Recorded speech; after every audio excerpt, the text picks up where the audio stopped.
February 23rd, 2022, 11:45 p.m. A two-lane highway cutting through the forests of rural Oregon. Two friends on a motorcycle. They had just passed the town of Nolan's Crossing. They were approaching Bingham. Then a police van pulled up beside them. The officers inside didn't smile. They didn't wave. They pointed and said three words: "Pull over, now." This isn't just another late-night horror story. This is a first-hand story sent to me one of my friend named Chris, and what he experienced on that freezing February night will make you never want to ride a motorcycle after dark again. Chris and his best friend Matt lived in a tiny town called Ridge Creek, deep in the Candamal district of Oregon. Population, barely 1,200. Chris was 23, Matt was 21. Chris's girlfriend lived in a town called Red Creek, about 220 kilometers away. Matt's girlfriend lived in Jasper, a small town just off the main highway. And here was the problem. Jasper was tiny. Everyone knew everyone. Matt and his girlfriend couldn't meet openly in Jasper because their families were neighbors, so they met in secret, on rooftops, on roadside corners, anywhere they wouldn't be seen. February 23rd was Matt's girlfriend's birthday. Matt told Chris, "I have to go see her. You should go see your girl too." Chris agreed, but there was a problem. Their girlfriends lived in opposite directions. Red Creek was east, Jasper was west. To visit both, they would have to cover nearly 500 kilometers in a single day. But love makes you stupid, so they ignored the distance. They ignored the warnings. They got on Chris's bike and left. They left Ridge Creek at 5:30 a.m. By 12:30 p.m., they had reached Red Creek. Chris met his girlfriend. They spent an hour and a half together. Then they turned back toward Jasper. On the way, they stopped at a small junction called Westfield, ate some food, and continued. The route cut straight through a valley. A forest stretched for miles on both sides. During the day, it was beautiful. They rode slowly, enjoying the view. They reached Jasper at 6 p.m., just as the sun was setting. Matt said, "Give me the bike. I'll go meet my girlfriend. You wait here." Chris waited at a small park. 1 hour passed, then another. Chris called Matt. "Where are you?" Matt said, "We're at the mall. Give me 45 minutes. At 8:30 p.m., Matt finally returned. He said, "Let's find a lodge. We'll sleep here and leave early tomorrow morning." They found a small motel on the side of the road, but just as they walked toward the entrance, Matt's phone rang. It was his boss. "Matt, there's an error in your report. You need to come in and fix it before 9 a.m. tomorrow." Matt's face went pale. He turned to Chris. "Brother, I have to go back. Tonight. If I don't, they'll fire me." Chris argued, "We can't drive through that forest at night. Tell them you're sick." But Matt wouldn't listen. "You don't understand. Please, let's just go." So at 9 p.m., they left Jasper, heading back toward Ridge Creek, heading straight into the darkness. About 10 kilometers out of Jasper, they saw a roadside diner. Chris said, "Let's eat here. The forest is ahead. I don't know when we'll find another place." They parked the bike and went inside. The diner was nearly empty. While Matt was washing his hands, a man walked up to the same sink. He was a truck driver. He sat 2 chairs away from them. The three of them started talking. The driver asked, "Where are you headed?" Chris said, "Ridge Creek." The moment the driver heard those 2 words, his face changed. He stood up, looked outside at the parking lot. Then he said, "Boys, do one thing. Stay here tonight. Leave at 6 a.m. Chris asked, "Why? What's wrong with that road?" The driver didn't answer directly. He just said, "We drivers avoid that stretch. There are things out there.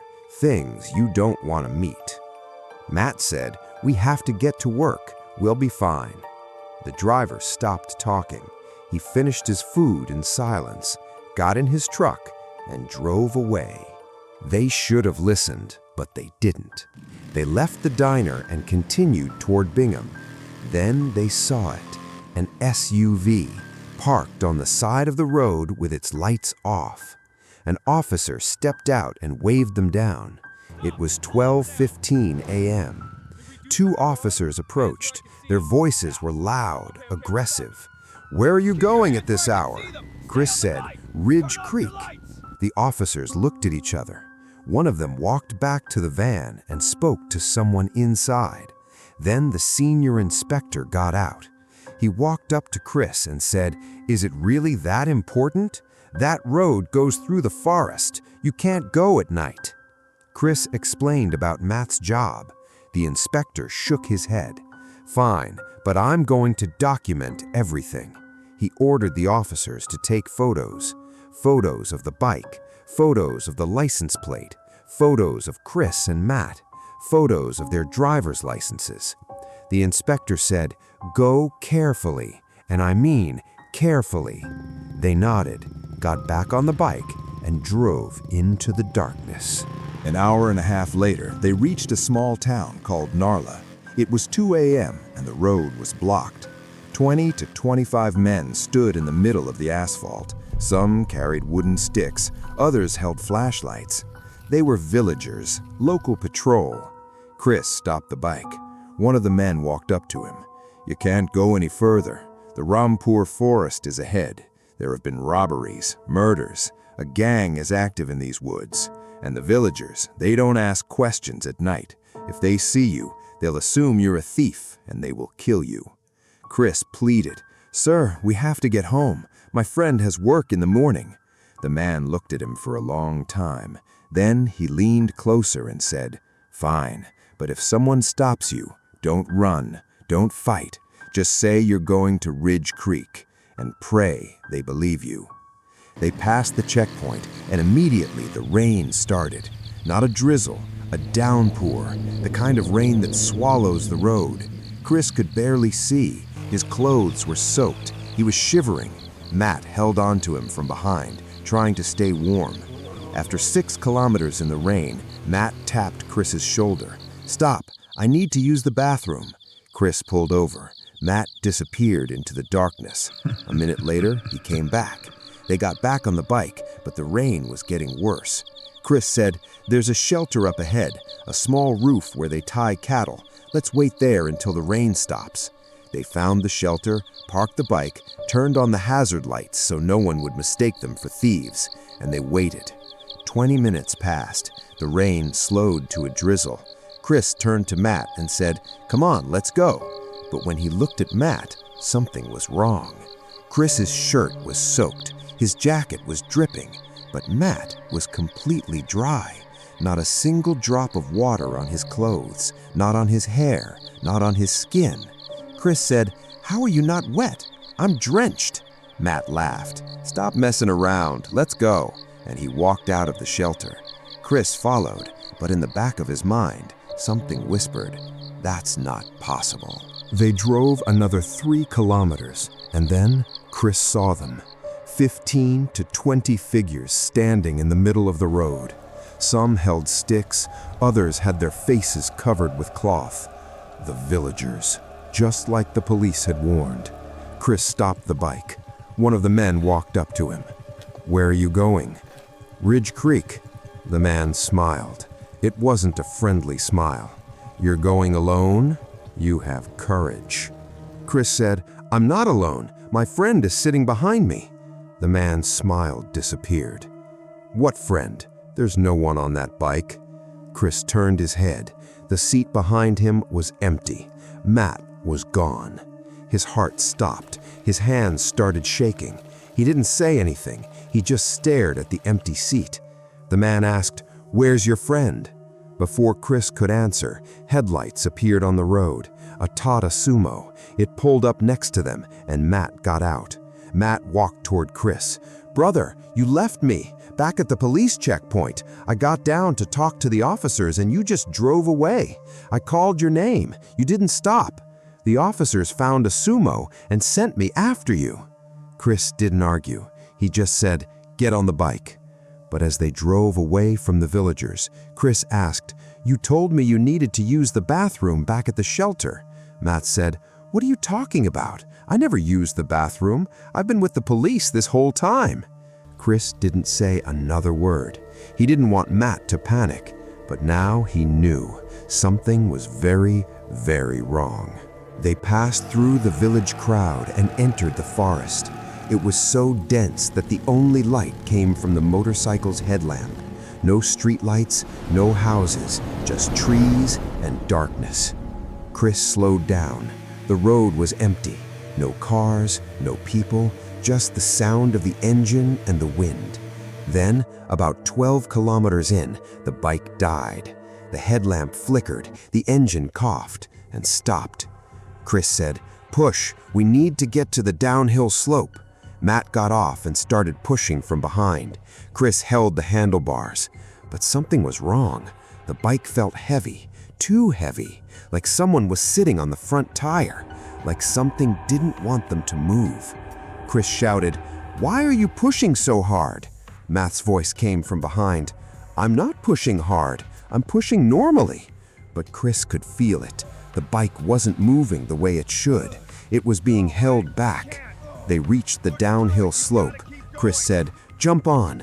Matt jumped onto the back, but instead of gaining speed, the bike slowed down, like an invisible hand was pressing against the front wheel, pushing back, stopping them.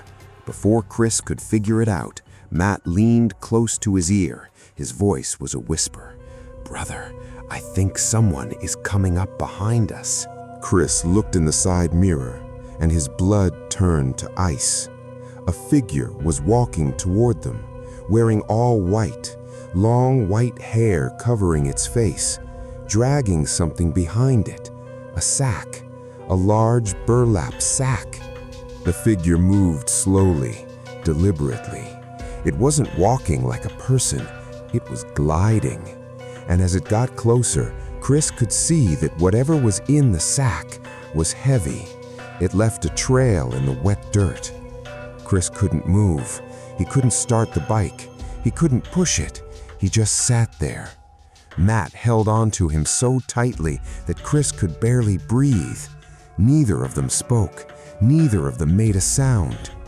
The figure passed them, walked right past the motorcycle. Chris kept his eyes forward.